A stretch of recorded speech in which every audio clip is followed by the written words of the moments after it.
Coming from Axis Games and Yasuhiro Wada, creator of the Harvest Moon series, Little Dragon's Café finds pleasure in the daily routines of running a business, and it spices things up with bits of fantasy, mystery, and adventure. We recently had the chance to play the game's opening hour, as well as briefly skipping ahead to a later chapter.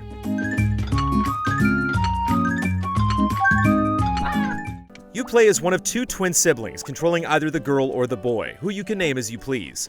Living in a cafe with their mother, their journey begins with learning how to deal with the day-to-day chores, gathering eggs and other ingredients outside, cooking meals, taking orders, and organizing the menu.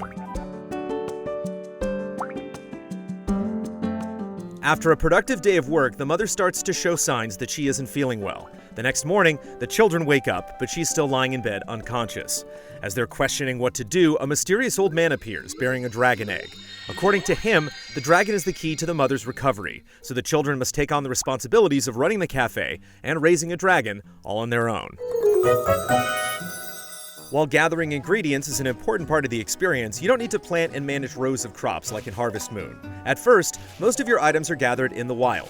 Plants and trees surrounded by butterflies can reap several ingredients per day, and there are spots on shore where you can go fishing.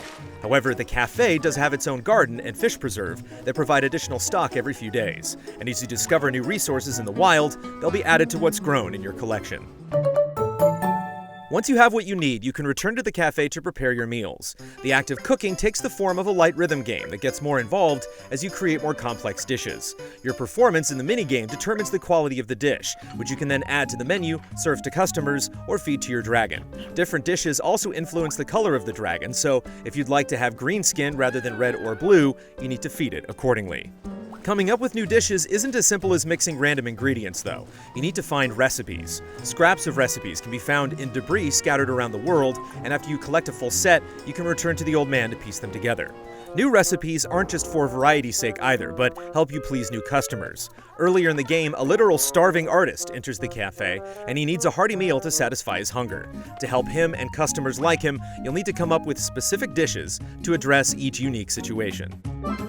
This artist introduces another new mechanic, bringing on staff.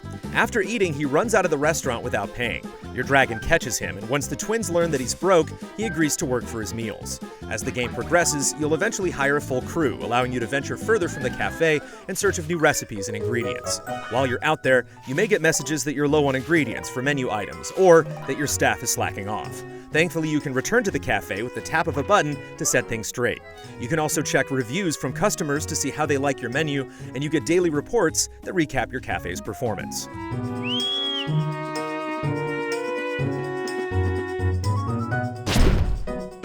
Aside from running down the odd delinquent, your dragon is constantly tagging along and helping. While young, it can venture into small caves to gather bits of meat, and as it grows, it can soon mow down hardier plants and hunt wild animals. Eventually, it even grows large enough to ride, flying you to areas that were previously inaccessible. Also, if you search the dragon's bedding, you'll sometimes find that it's left a little gift: dragon manure.